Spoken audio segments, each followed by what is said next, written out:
Hey everyone. I like to jump on a few minutes early just to make sure that everyone gets a chance to pop on.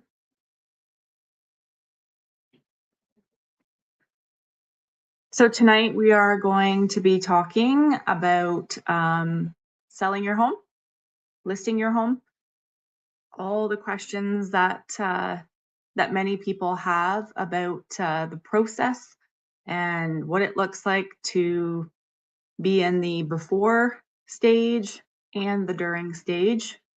Most of the questions come about in the before stage, which should be a good thing that you're asking questions before you're actually on the market. So we will just wait a couple more minutes. I don't know. I'm just going to shut that door.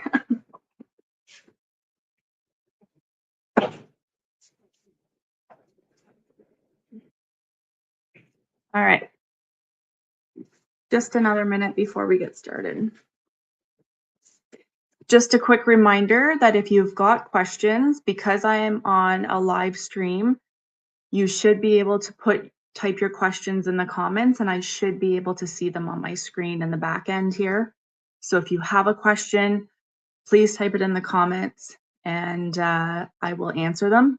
If for whatever reason I do not see that, I will make sure to reply in the comments below. So basically what we're going to do is we're going to break this into, like I said, the before stage and then the during stage, because there's different things that you need to know at different stages. So we will kind of start to go through those questions. I think the biggest question right now is now a good time to sell? And I believe that if you're ready to sell, if you are in a position to want to get on the market, I always say that is the best time, because you don't want to miss out on potential buyers.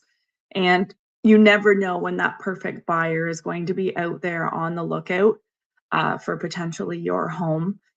So the one thing that seems to be a reoccurring conversation as of the last couple of weeks is the fact that everybody seems to just kind of be holding off until like March, April, because they think it's a better market in the spring, so they're just going to wait.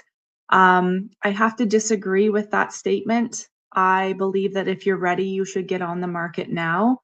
And the reason why I believe that is because everybody is waiting to list their home in the spring market. When the spring market hits and the floodgates open, everybody and your neighbor is going to list their house, which floods the market with options for the buyer. Therefore, the buyers have tons of opportunities and options to choose from, which means this gives the buyer more power to negotiate. When there is an excess number of homes for sale and a limited number of buyers, that means the ball is usually in the buyer's court. Now, I will mention that different regions in different areas all have their own individual market. So if you're looking at Northumberland as a whole, and you say, or maybe the months of inventory, for example, is 7, which is high, which would say this is a buyer's market. But there are pockets within Northumberland, like Trent Hills, for example. And so you could look at Northumberland's stats and see that their month of inventory is 7. But when you look at Trent Hills, it could be 4.5, which actually is a balanced market. So you have to be knowledgeable and educated on the certain things when it comes to um, trying to decide whether it's a good time to sell. Like I said, a lot of times, um, the spring market, your house, the price of your home gets diluted because there's just so many houses to choose from. It usually brings down the prices of the homes because of that sole reason, is because there's so many houses to choose from. So, in my opinion, if you're ready to sell, sell now. There's always buyers out there. There's always people getting married, getting their very first pre-approvals. There's people always getting divorced, so they're always usually having to sell the matrimonial home and go and buy their own homes. There's so many different scenarios out there, but there's always buyers out there looking to purchase a home. So that is one of the questions that I get a lot, is now a good time? Again, though, it is very case by case basis. If you have a certain situation, we would have to I'd have to understand that situation to be able to say, if you bought it last year for 500 and right now it's worth 480, you don't really have to sell. Then I would say no, now is not the right time to sell. Because you want to be able to sell and make money when you sell your house, right? So you want to be able to sell when you have equity in your home. So that may not be, an ideal situation in terms of like when is it a good time to sell. Um, so another question that I get is what is happening with prices right now? Prices are starting to correct. The inflated COVID unrealistic market has come to an end. And I think even though we're almost 6 years, well, however many years it took for COVID, but like a year or two or whatever. So even though we're a few years post COVID, um, people still have in their mind that because their neighbor sold 3 years ago for X amount, they think that they could also get the same. That is not the case. And when it comes to pricing your home, I guess I'll kind of jump into the question of, how do you determine the list price of my home? There's a couple of different factors. One of them is what has sold recently that is similar to your home. Generally speaking, there's never going to be a carbon copy of your home. There are some, subdivision homes and homes that are very, very similar, that will be good comparables for you because if they've sold recently and yours is very similar, then it helps to kind of build that foundation for you to figure out, where is the baseline for the price point. But if you're a very unique home and maybe you have some acreage and maybe you have a pool and a garage, and not a lot of homes with acreage and a pool and a garage in your specific area have sold recently, it's going to be a little bit harder to kind of come up with a price that is based on facts and statistics. Sometimes you just have to kind of go off of what you feel is right. And then once you're on the market, you assess based on the activity that happens and, the showings and the feedback and stuff like that. One thing I will say is not only do you want to look at the homes that have sold in your area, but you also, one of the most important parts is what homes are for sale right now in my neighborhood, and how do we compare? How do we match up to the houses that are currently in the race? And how will our home fit in that equation? So a good thing to do that I recommend sellers do is to prior to going on market, start looking at the different comparable homes and actually go and look at a few of them so that you can actually have an in-person experience in those homes, so you can do a visual comparison of your home to their home. Because if the house 3 doors down is similar to yours, maybe not exactly, um, but you think your house is worth more. But then when you go and you visit the property and you actually physically walk through the home, you could potentially realize that, wow, this is actually a really nice home. It's actually much bigger than ours. They've done a significant amount of maybe updates. They have a pool, we don't. They have a double garage, we don't. So you have to start looking at those things, and that's how you kind of start to compare your home to theirs. And you also want to look at the days on market, because if your neighbor 3 doors down has been on the market for, say, 60, 90 plus days at this price point, then you know that that's not the price that they're going to sell at, because they haven't sold for 60, 90 days, whatever. So chances are they're going to sell below that price point. And so when you're doing those comparisons and you're getting ready to go on the market, if you position yourself where they should be, and maybe you feel as though you're similar homes, but you position yourself down here where it's more realistic, chances are when people are going to see this home, they're also going to see your home. And then chances are your house is going to be the better bang for your buck. So you will sell faster. That's usually a good way of doing it, is just to analyze the homes that have been on the market for a little while. I even go as far as calling the agent. I don't tell them up front, like, I'm calling because I have a house 3 doors down that, are thinking about selling.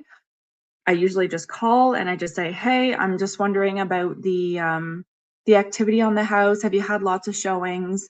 So on and so forth. Maybe at the end of that conversation, I will bring up, I do have a property in the neighborhood that they're thinking of selling, and I just wanted to get a feel for what's going on in the market, and what's going on with your listing. So oftentimes that is a very helpful thing to do. Um, this one question is, so what happens if I price too high just to test the market? I highly recommend that you not do that.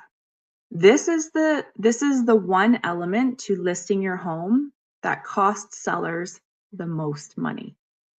Because when you are not motivated and you just want to test the market, that is actually like not doing good things for your home. I always give the analogy of the banana, where, fresh on the market, brand new, ripe banana on the shelf.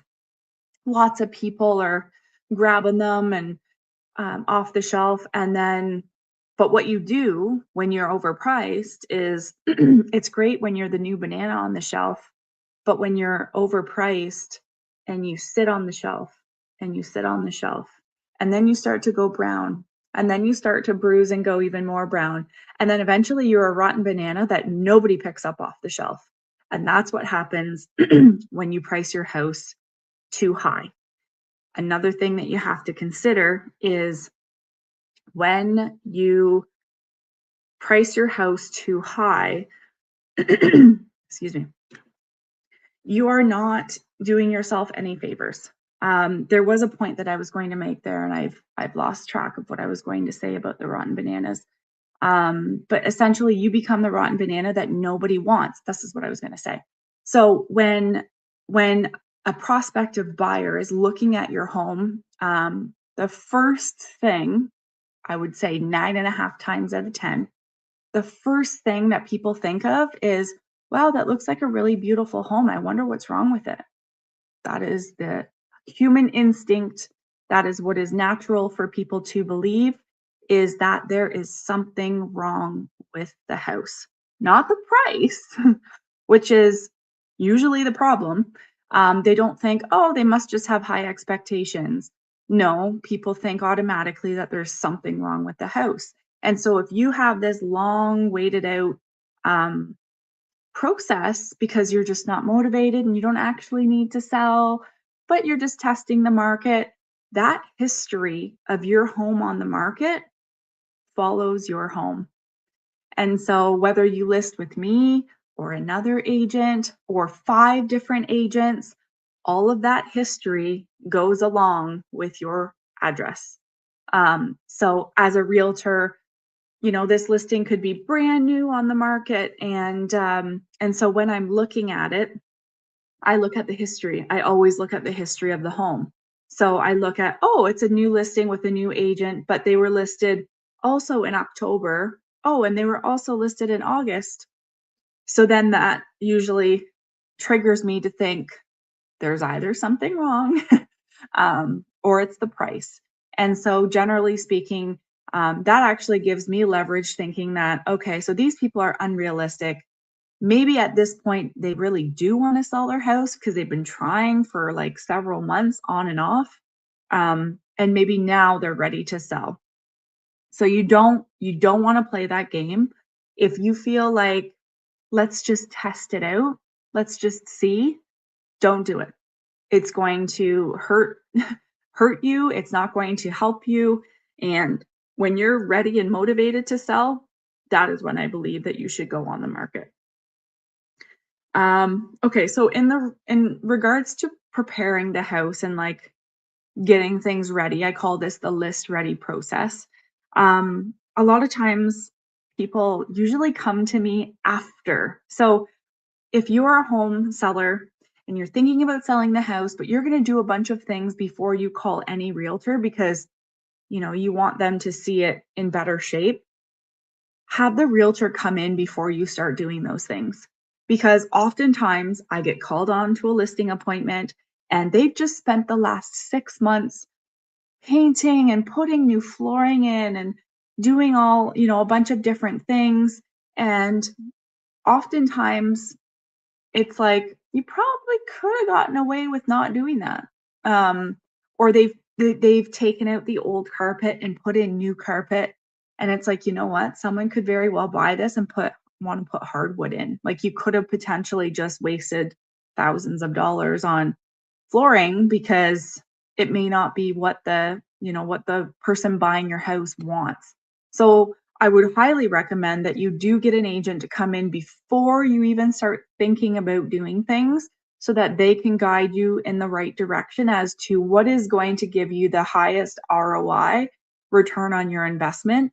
Um, because if you have decent colors throughout your house, but you think that maybe you need to have a couple accent walls and the color needs to pop a little bit more, don't do it until you have a realtor or a home designer tell you what the right things to do are, because I don't want you wasting money on things that aren't going to put that money back into your pocket plus plus. Um, so what repairs or updates are actually worth doing before listing? These are things that you probably maybe don't even think are necessary, but decluttering, cleaning, getting a storage unit and start taking things out of your home to thin the stuff out. Um, those are probably the three most important things because people can see past stuff, but you need to air it out a little bit so that they can sort of picture their life and their things in the home. Um, big renovations, like if you're considering like maybe we need to redo the whole kitchen, or maybe we need to put all new windows in the house. Now, if all of the windows are original from 1956, then and they're all like, all of the seals are broken and those kinds of things, and you're losing a bunch of like your efficiency for your heating is terrible because of the windows. I would say if you're going to invest in something, absolutely, because buyers expect the big things to be in working order in the house. They're buying a house because it's a well-equipped home. So things like your roof, your furnace, your air conditioner, your hot water tank, um, those kinds of things are important to be in good working order because as soon as the buyer moves in, they're going to need to be using and utilizing those things. So they need to be working. If they're not working, then you either have to be prepared to either say, we are well aware that we need a new furnace, so we've reduced the price to accommodate that, or we're willing to negotiate the price to accommodate that. So sometimes you can say we've taken into consideration what needs to be done and we've reflected that in the listing in the listing price, or you can say, we're willing to negotiate because we know that these certain things need to be done. Um, Another thing that I would highly recommend, it's not necessary, but a pre-home inspection, a pre-list home inspection. And the reason why I say that is because it is information for you, but it's also information for the buyers. And you don't actually need to disclose the fact that you did a home inspection if there's a whole bunch of things wrong. It at least gives you the opportunity to, number one, know about the things that might be wrong. And number two, it gives you an opportunity to fix the things that are wrong. So there are no surprises um, when a buyer is coming through the home and bringing their own home inspector through. That's one thing that you risk when you don't get a home inspection done first and you let the buyer do their home inspection. You don't know necessarily who their home inspector is. It could be Uncle John who says, I know everything about homes. I've owned my own home and built my own homes for the last 50 years. He may not be a certified home inspector. And so he may say, this is wrong, and this is wrong, and this is wrong. And that may not even be correct. At least when I have my sellers do a pre-list home inspection, I'm using the home inspectors that I've used for 10 plus years that I know and trust, and they are very, very knowledgeable. And so I know that these things are going to be accurate. So it's better to know ahead of time so you can actually put the fires out before the buyer even starts the fire by saying, well, all these things are wrong. It's easier for you to know, okay, these things I can fix. I can fix these things. And then, during an offer process, this isn't going to give them negotiating power because we're going to have these things fixed. You can still offer to show the buyers the home inspection. You can still offer it as transparency, but you can point out all of the things that you have rectified. So maybe there was knob and tube in the house and you had no idea. But you had it all professionally removed. All you have to do in the home inspection is point out, hey, look, during the home inspection, they, uncovered that there was knob and tube in the house. We've had it professionally removed. Here is the invoice. Here's the receipt, the proof of us doing that. So then it just kind of, all the things just cancel each other out. If there's things that need to be rectified and you rectify those things, then it can put people at ease and then they feel better about knowing that they were dealt with. So that is one good thing to do. Now it is a cost, but it's peace of mind at the same time. So it's just, do you want a smooth selling process, or do you want like major potholes and bumps along the way? I always say that this was what helps us have a smoother transition from being for sale to being sold. I don't know why I'm losing my voice today. Okay. Do I need to stage my home or is it optional? Oftentimes, staging does make your house look beautiful.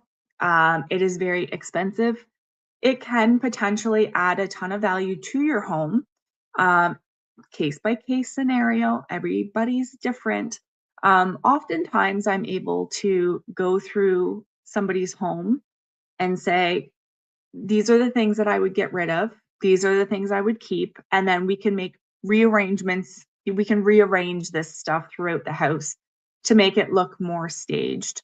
I'm not against staging. I think it's great. But I'm also smart when it comes to spending money. And if I don't see a return on the investment, I'm not going to encourage it. And like I said, staging is very expensive. So there's been times where I've staged half a house and it's cost $7,500. It's very, very expensive. And oftentimes people think this should be the realtor's, responsibility. I do have commission packages that do include staging in certain circumstances, but oftentimes I have the conversation with the seller and I say, This is your home, that it's your responsibility to have it kind of ready to go. I'm here to help facilitate how it's presented and how it looks and everything. But, at the end of the day, it's not my responsibility. Lots of people would not agree with that, and they think you get paid so much money, you should be able to do those things. But there's a time and a place for staging with each property. So I would say that a case by case basis for sure. It is not necessary though. You certainly can sell your house without it being staged. Professional photography, using the things that you already have in different ways and creative ways, is also beneficial to you. Um, what should I know if I'm selling and buying at the same time? This is a tricky one because it's hard to know which one to do first. Oftentimes, I ask a lot of questions about the financial situation that you're in. Many, if not most, people are not in a financial position to be able to buy first and then sell. Some people are in that position, and oftentimes, like if you're looking for something specific, that can be very beneficial because if you find the diamond in the rough that you're looking for and you're able to jump at it, then absolutely that's amazing.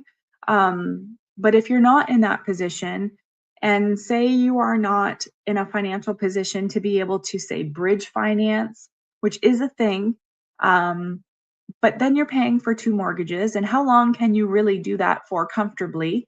I never like putting anybody in that scenario because it becomes very costly, and it also doesn't help you in the selling process because then you become desperate, then you become stressed, and it becomes very stressful when you've already secured a house and you still have your other house for sale, because then it kind of forces you to be more open and willing to negotiate. It forces you to sometimes have to make price adjustments that you really might not want to make. Whereas, on the flip side, if you just sell for what you want and you don't really have that pressure, it makes it a little bit easier in that case. But again, case by case basis, your financial situation plays a huge role in that and whether or not it makes sense to do. Okay, so let's talk a little bit about marketing.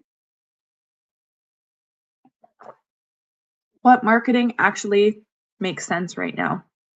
So, when you are hiring a real estate agent, you need to ask them what their marketing plan is because this market is very different than the COVID market. I could put a sign on the lawn at 8 a.m. and I could be putting a sold sign on at 10 p.m. during COVID. That is not the case anymore. um, the agents that have a marketing plan are the ones that you want to hire because they know how to package and market your property to those who are likely to buy it. Um, so this is a very important element right now to the selling process. Your agent needs to be active on social media, YouTube, social platforms. They need to be running ads, because just hiring an agent and having them throw it up on MLS is just not enough in this market. You need to have them promoting it, whether they are just doing videos and reels and stories, or whether they're running paid advertisements through Facebook. They need to have a marketing plan. It definitely needs that to be able to sell quick and for top dollar in this market. Do professional photos and video really make a difference? I truly believe that professional photography should be a standard.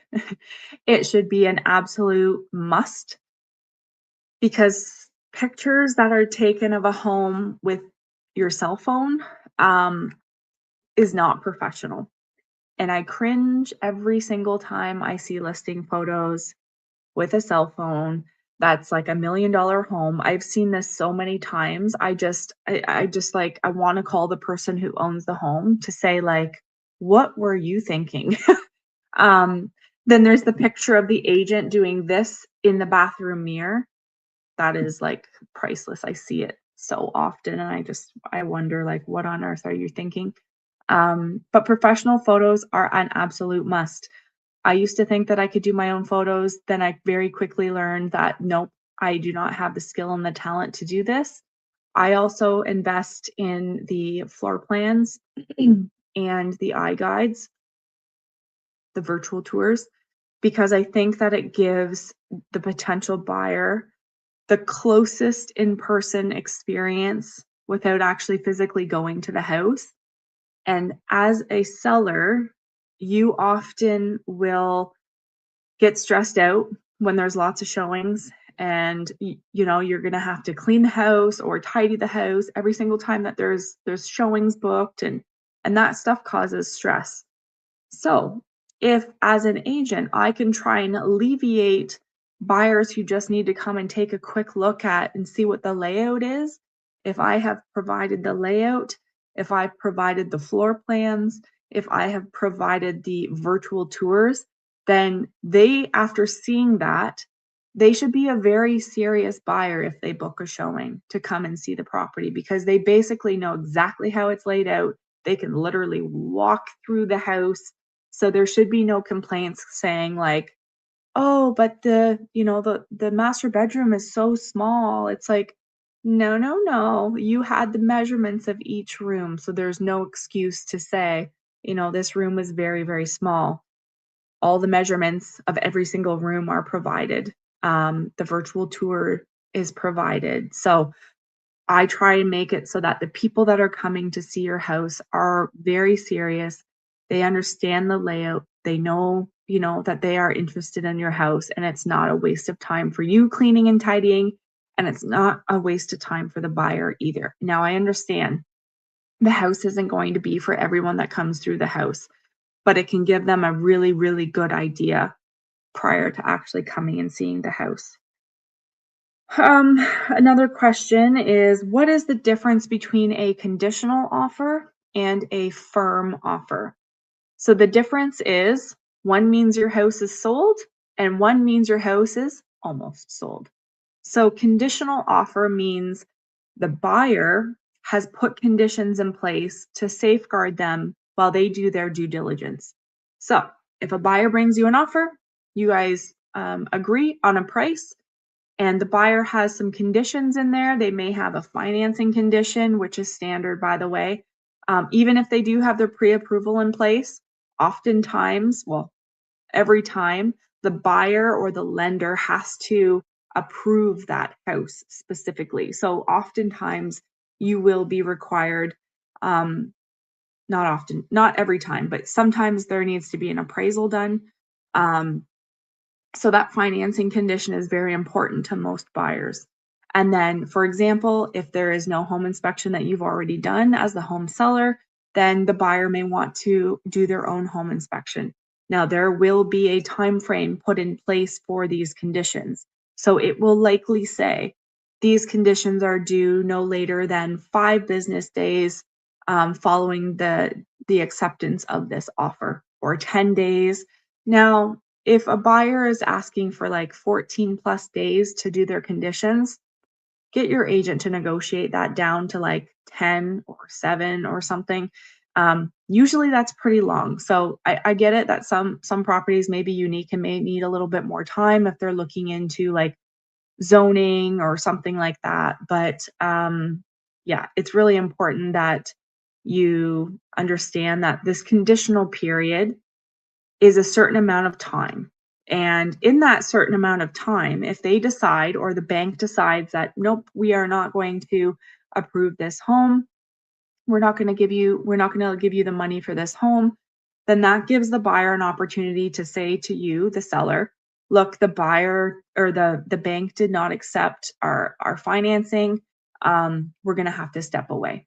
At that point, they have already provided their deposit, but they will receive that deposit back because it was within that conditional time frame.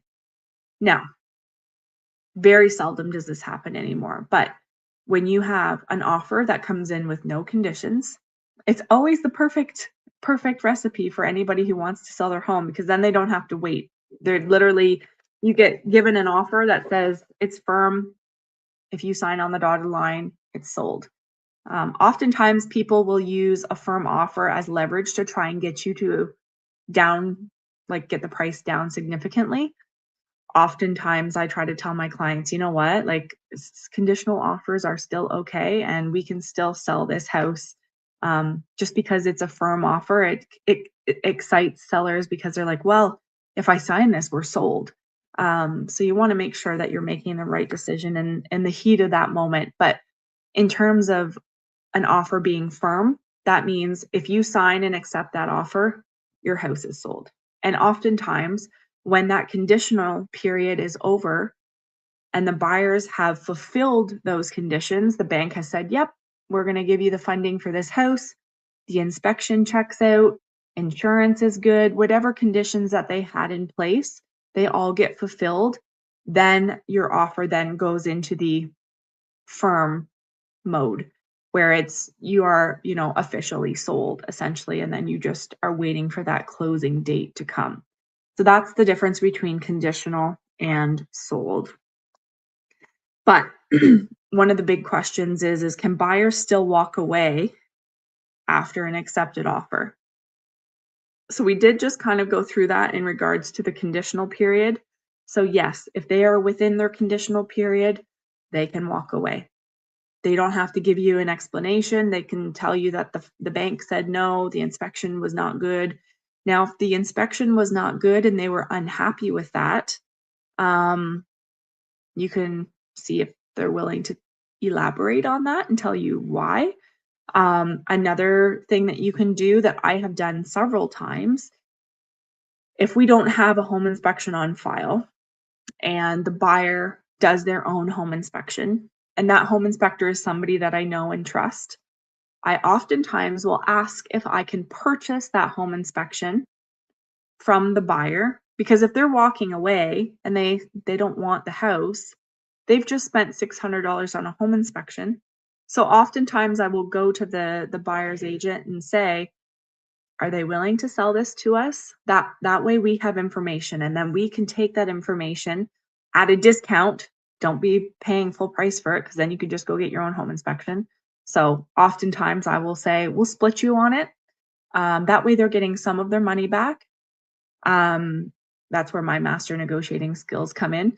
But it's just good information to have. And like I said, I don't do that if I don't know the home inspector, but it's very good to be able to do that if you get an opportunity to do that, so that you can have the answers and understand like what was wrong with the house.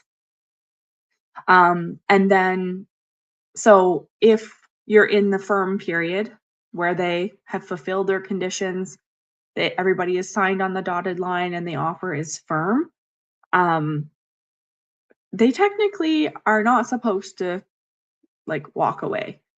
In that case, they do lose their deposit. So if they had a $25,000 deposit, in trust, then they lose that if they walk away. If they do not close, this happened a lot during COVID, believe it or not. And it was a lot of Toronto people coming, and then they would just come and purchase the house. Obviously didn't close on it, but would not close on the closing day, just crazy stuff.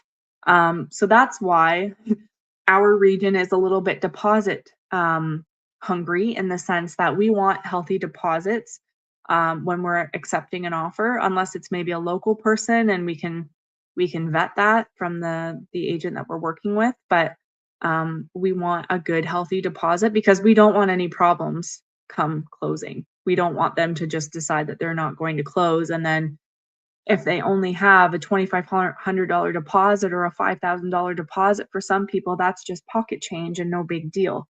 Whereas for the seller, it could be like a life altering situation if they've already purchased another home and now they can't purchase that home because this sale didn't go through. It can get very, very messy in that case. Okay, so let's just talk quickly about the inspection. I know we've talked quite a bit about inspections already, but I'll just note this, an inspection report is not a pass or a fail. It is a report of information on the house, things that might be of concern and things that are good. So home inspectors have all the boxes that they need to check, that they need to um, test and check and all those things. And then at the end of it, they compile a report to put together as an information resource on the house. So it's not a pass or a fail situation. It's more of here's the information about this house, and here's what might be of concern that you might want to look a little bit deeper into. So it doesn't necessarily mean that if somebody walks away, it doesn't mean like it failed. It just means that maybe there's things that they just cannot financially support. Maybe the roof needs to be replaced, and that's going to be 10 or 15 or 20 grand. And maybe also the furnace needs to be replaced, and that's just too much financially for them to handle. And that therefore they're walking away. So that could be part of the inspection situation. What are the most common reasons deals fall apart? So I'm going to talk in the conditional period. So oftentimes the deal will fall apart over silly things. Oftentimes it's not just silly, but it's serious things where like we've uncovered some major issues in the home and we just are not financially able to support those deficiencies, which we just talked about. But also when the seller is not willing to negotiate. So as a buying agent for a moment, if there's some issues in the home inspection, we would then go back to the selling agent and say, look, here's a list of the issues that we uncovered. This is approximately what the cost is going to be to do those things or fix those things. We want to negotiate the price down so that we can so you can compensate for what this is going to cost. And usually it just comes down to a back and forth negotiating thing, or maybe there's a closing date issue or whatever. 9 times out of 10, or maybe 7 times out of 10, it comes down to the price and whether you can negotiate mutually on a price that makes everybody happy. So that's one major thing that why deals fall apart. What if you don't get offers right away? I mean, you have to go on the market to know how the market is going to respond. And you're not going to know until you're on the market. So you may not get offers right away. We're not in COVID times. So you know what I mean? You can't expect that you're going to have 7 offers on the table by the end of the day one. Things are a little bit different now. And so that is why the pre-list preparation and the coming soon marketing, which I do, and I think lots of agents try to do, not every agent does it, but getting agents to be aware of the listing before it goes on to the market, making sure that your database knows about the listing before it hits the market. There is a lot of coming soon work that needs to be done from the realtor's perspective to help build that momentum and then to help build the interest of the property. That's always ideal situation, is in the first week or 2 you do get an offer. And that's always what we try to do. But oftentimes, you probably won't get an offer right away unless you're in a position where you've priced it extremely competitively and people are going to fight over it. Which in this market, it does still happen because people still have that mentality that, well, if we list low, we'll sell in multiples for X amount. Oftentimes that does blow up in their face and it doesn't always work out that way, but it is what some people think is a good idea. Okay. So don't expect offers on the first day, first week. I mean, it's great if you do, but so how do we adjust the strategy if the home isn't selling? This is a big thing because you need to be able to pivot and adjust very quickly if the house is not selling. If you are not getting inquiries, if you are not getting showings, that's not a good sign. That means you're a little bit out in left field in terms of your price, and you probably need to make some adjustments very quickly. The reason why I say quickly is because you want to sell your house in a decent amount of time. You do not want to prolong the selling process and drag it out to 6 months, because that just does not look good for your home. So, I would recommend that you don't go any longer than 21 days. So like 3 weeks at, at X price. And then if you're not getting showings, not getting inquiries, nothing, it's just crickets, it's time to make an adjustment.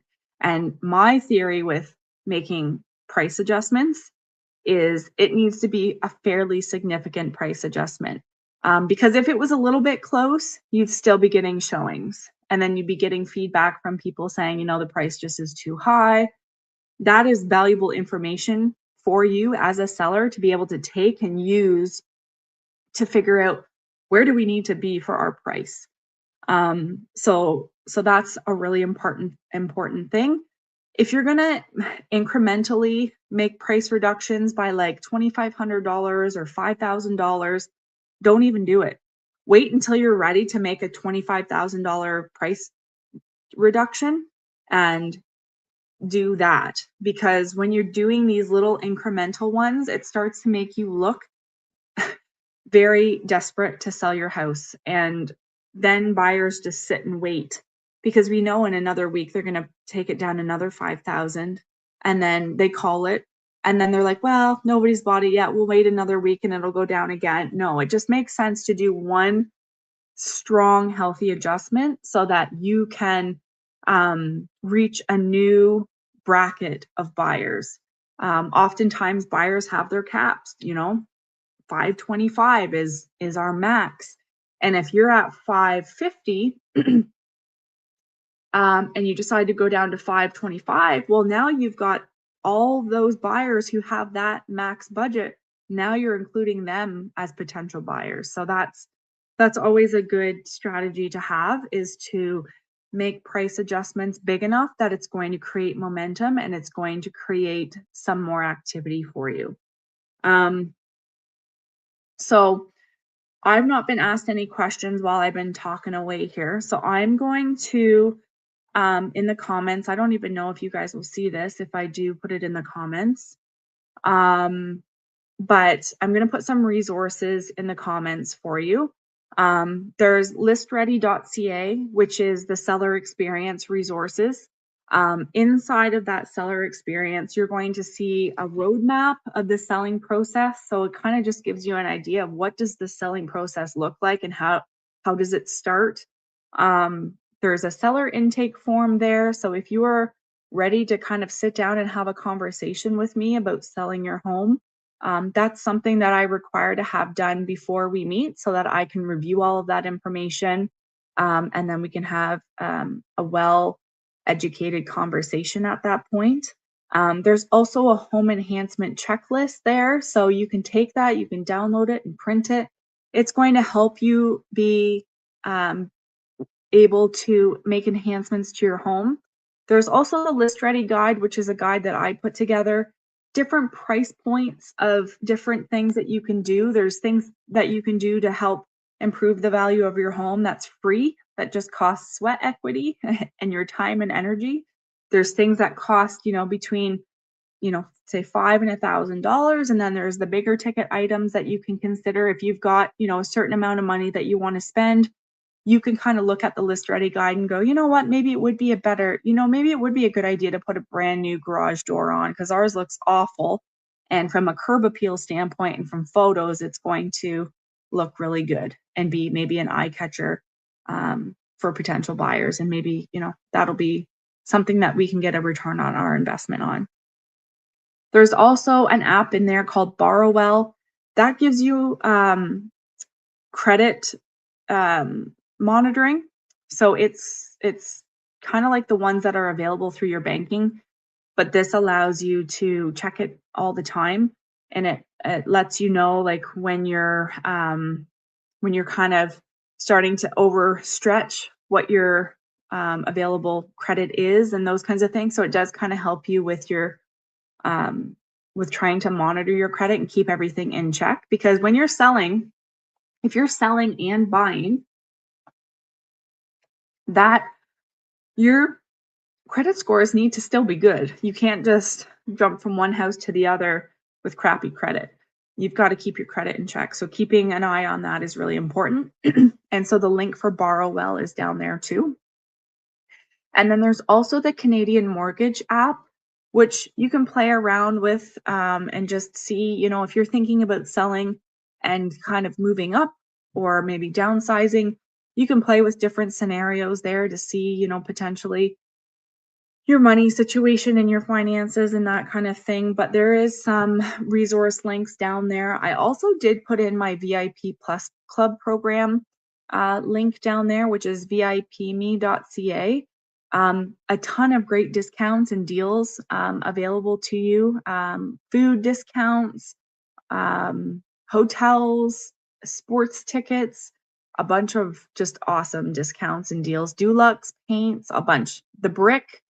Anyways, go check it out, register. It's absolutely free. You do not have to pay to be part of this program. It's just something that I invest in that I think is worth investing in so that you guys can benefit from those discounts and deals.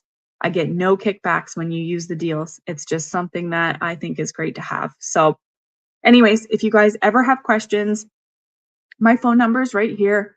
Send me a text, give me a call. If I don't answer, I will call you back. I promise. And if you text me, I will text you back. If you've got questions anytime, feel free to reach out. I will be doing this type of live event once a month on the first Friday. So buyers are the first Wednesday of the month. Sellers are the first Friday of the month, both at 7 p.m., both live. So if you've got questions, hop on live, ask your questions, get your answers, and subscribe, all those fun things. Follow me, whatever. I'm just here to help, and I love my job, and I want to make sure that you're making great real estate decisions. So take care. We'll talk to you soon.